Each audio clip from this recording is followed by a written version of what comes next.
हितबुद्धिरस्य ज्ञानेश्वरस्तु भगवान् अवतीर्णेव श्रीरंगनाथ गुरुराज नमोस्तु तुभ्यं।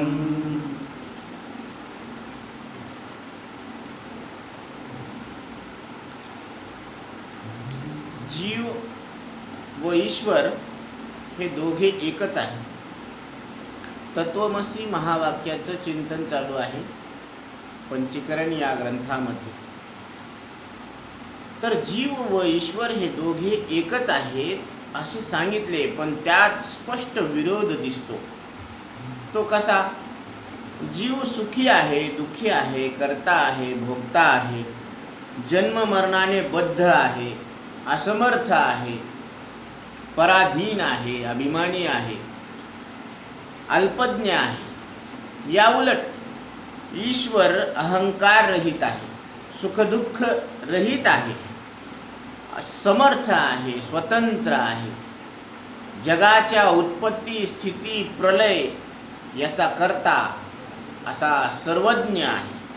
मग याचे ऐक्य कशा रीतीने होईल हे प्रमाणासहित सांगावे अशी शिष्यानं शंका केलेली आहे। तर सद्गुरू सांगतात की तत्पद ईश्वर आणि त्वमपद जीव यांचा वाच्यार्थ व लक्षार्थ। तर जीवाच्या ठिकाणी कर्तृत्व, भोक्तृत्व, सुख दुःख इत्यादी संसाराची जी प्रतीती आहे, तर ती अज्ञानाने कल्पिलेले जे अंतःकरण उपाधीच्या अध्यासाने होते। म्हणजे अंतःकरणाची जी उपाधी आहे त्या उपाधीमध्ये अज्ञानानं ही कल्पना केलेली आहे, म्हणून याची प्रतीती होत आहे। आता जीवाचे वास्तविक स्वरूप सच्चिदानंद आणि शुद्ध आहे, सच्चित आणि आनंदरूप आहे आणि तो शुद्ध आहे। मग अंतःकरणाचे जे धर्म आहेत ते कर्तृत्व आणि भोक्तृत्व आहे। देहाचे धर्म जन्म आणि मरण आहे। मायेमुळे ईश्वराच्या ठिकाणी जगत उत्पत्ती याचं कर्तृत्व आलेलं आहे आणि उपाधी भेद हा विचार न करता किंवा न केल्यामुळेच भेद प्रतीतीला येत आहे। लक्षार्थाने अनुभवाने अभेद सिद्ध होतो। लक्षार्थ जर आपण केला आणि अनुभवाने जर आपण पाहिलं तर अभेद सिद्ध होत असतो। म्हणून सामवेदाच्या छांदोग्य उपनिषदामध्ये महावाक्यात अभेद सांगितला आहे आणि तेच प्रमाण आहे।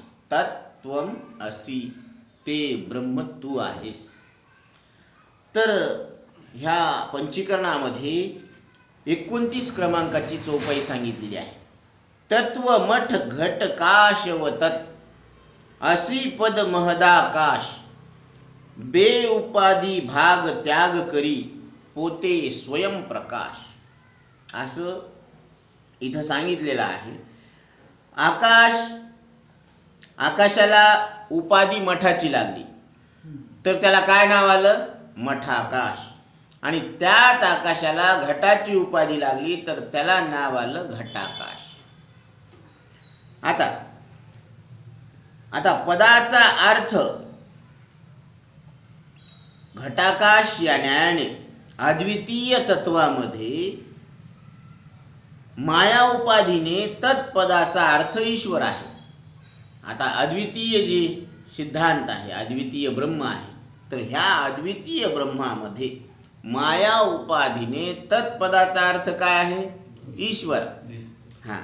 व अज्ञान उपाधीने त्वम पदाचा अर्थ काय आहे? जीव।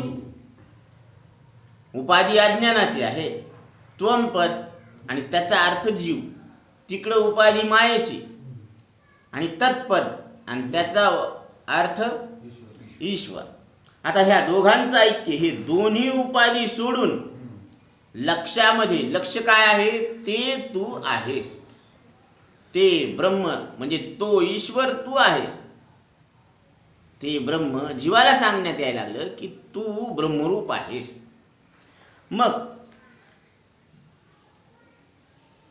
दोन्ही उपाधी सोडून लक्षात ते तू आहेस अशी पदाने दोघांचे ऐक्य जाणल्याने, आणि अशी म्हणजे तत् त्वम अशी, ते तू आहेस असं अशी पदानं ऐक्य सांगितलेलं आहे. ऐक्य जाणल्याने अद्वितीय स्वरूप सिद्ध होते. हे जे अद्वितीय स्वरूप आहे ना आपलं, ते सिद्ध होत असतं. म्हणून ते ब्रह्म तू आहेस. आता जीव कसा सांगितलेला आहे? असमर्थ. आता ह्याची उपाधी लहान आहे, 3.5 हाताचा. आणि ईश्वर कसा आहे? समर्थ आहे, आणि त्याची उपाधी मोठी आहे, मायेची उपाधी आहे ना. आता मठामध्ये 1000 माणसं बसू शकतात, आणि त्याच्यामध्ये धान्य भरण्याचा व्यवहार होऊ शकतो, मठ आहे ना. आणि घटामध्ये 1 माणूस बी बसत नाही, बोळकं, त्याच्यात माणूस बसतो का? आणि धान्य भरण्याचा व्यवहार सुद्धा होऊ शकत नाही. पण आता घटाला जर सोडलं आणि मठाला जर सोडलं तर दोन्ही आकाश कसे आहेत? एकच आहे, महाआकाश. घट भंगला आणि मठही भंगला. मग घटाकाश भंगलं का मठाकाश भंगलं? आकाश तर एकच आहे, फक्त तो उपाधीचा काय झाला? नाश झाला. मग घटामुळं घटाकाश. कोणत्या आकाशाला? महाआकाशालाच नाव आलं घटाकाश. आणि मठाच्या उपाधीमुळं महाआकाशालाच मठाकाश नाव आलं. आता माठही फुटला आणि घटही फुटला. मग घटाकाश मेलं का मठाकाश मेलं? इथं मेलच कोणी नाही, मेलं कोणीच नाही. आकाश आकाशात लीन झालं का? पहिलंच होतं, पहिलेच होतं. पण उपाधी, ज्या उपाधीमुळं त्याला घटाकाश नाव आलं तर तो घट भंगला. मग घटाच्या नाशानं आकाशाचा नाश होत नाही, तसं शरीराच्या नाशानं चैतन्याचा नाश होत नाही, आणि मायेच्या नाशानं ईश्वराचा नाश होत नाही. हे तर आपल्याला माहीतच आहे. फक्त आपल्याला लक्षात काय घ्यायचं की शरीराच्या नाशानं आपला नाश होत नाही. आणि मायेचा नाश स्वतः भगवंत करतात, कारण ते निरावृत्त चैतन्य आहे. ईश्वर चैतन्य म्हणजे कसं आहे? निरावृत्त चैतन्य आहे. देवाला आपल्या स्वरूपाची कधीच भ्रांती होत नसते, त्याला कधीच देहात्म भ्रांती होत नाही. आणि जीवाला नेहमीच देहात्म भ्रांती होत असते. कधीही विचारा आपल्याला, तर आपण काय म्हणतो? हे काय तुमच्या समोर बसलो होतं? म्हणजे आपण 3.5 हाताच्या देहालाच मी समजूनच सगळे कामं चालू आहे. म्हणून आपल्याला भ्रांती आहे, आणि ती भ्रांती विवेकानं दूर होत असते. आणि विवेक प्रत्येकाच्या ठिकाणी आहे. आत्मा अनात्मा विवेक ज्ञानम ज्ञानम भवती निर्मलः. म्हणून ह्या उपाधीमध्ये आपण विवेक जर केला तर उपाधीचा बाध करून आपण त्या देवाशी ऐक्य करू शकतो. ऐक्य आहे, फक्त आपण लक्षात घ्यायचं. म्हणून घट आणि मठ ह्या दोन्ही उपाधी आहे, आणि ह्या दोन्ही उपाधीचा जर बाध केला तर आकाश कसं आहे? महाकाश. म्हणून आकाश लहान मोठे, समर्थ असमर्थ असा भेद नाही आकाशामध्ये. महाकाश भेदरहित एकच आहे. महाआकाश कसं आहे? भेदरहित आहे आणि एक आहे. तसं तत्त्वम पदाच्या लक्षार्थाने शुद्ध सच्चिदानंद ब्रह्म एकच आहे, त्याच्यात भेद नाही. जीव ईश्वर यांच्या वाच्यार्थ रूपाने असलेल्या कल्पित उपाधी अविद्या व माया यांचा भाग त्याग लक्षणेने त्याग करून तू स्वतः जीव ईश्वराचा शुद्ध लक्ष स्वयंप्रकाश रूप आहे अशी आपल्या मनात गाठ मारून ठेव. अशी गाठ मारायची आपल्या अंतरात. काय म्हणून?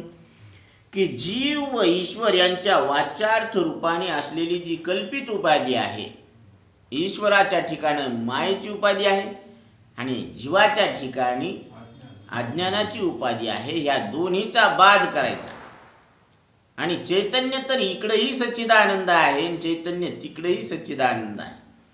म्हणून लक्षार्थानं ऐक्य आहे आणि वाच्यार्थानं भेद प्रतीतीला येतो त्या भेदाचा बाध करायचा. म्हणजे उपाधिकृत भेद आणि वास्तविक अभेद, स्वरूपानं अभेद आहे असं ऐक्य इथं सांगितलेलं आहे. आता लक्षणा कोणती आहेत ते सांगतात. पहिली जहती लक्षणा आहे. आता जहती लक्षणा कशाला म्हणायचं की समग्र अर्थाचा त्याग करावा, याला काय म्हटलेलं आहे, जहती लक्षणा. आता गंगायाम घोषहा प्रतिवसती, म्हणजे गंगेत गाईचा गोठा आहे. आता गंगेत गाईचा गोठा कसा असू शकत, तर ह्या वाक्यामध्ये सगळा अर्थ सोडून द्यायचा, त्याग करायचा आणि लक्षात घ्यायचं की गंगेच्या काठाला गाईचा गोठा आहे. ह्याला काय म्हणायचं, जहद लक्षणा. म्हणजे समग्र अर्थाचा त्या वाक्यामध्ये त्याग करावा लागतो आणि लक्षार्थ लक्षात घ्यावा लागतो. म्हणजे वाच्यार्थाचा त्याग करायचा आणि लक्षार्थ ध्यानात घ्यायचं की गंगेमध्ये गाईचा गोठा नसतो, गाईचा गोठा गंगेच्या काठावर असतो. आता ही झाली जहती लक्षणा. आता अजहती लक्षणा, तर ह्याचं काय सांगतात स्वरूप ते पहा. सर्व अर्थाचे ग्रहण होते. ह्या वाक्यामध्ये सगळ्याच अर्थाचं काय करायचा, स्वीकार करायचा. शोणो धावती म्हणजे तांबडा धावतो. आता तांबडा धावतो या शब्दाचा अर्थ तांबडा रंग धावतो का, मग तांबड्या रंगाचा घोडा किंवा असा एखादा प्राणी धावत असेल, तांबड्या रंगाचा कुत्रा धावत असेल, म्हणून असं लक्षार्थ घ्यावा लागतो की तांबडा रंग धावू शकत नाही, पळू शकत नाही.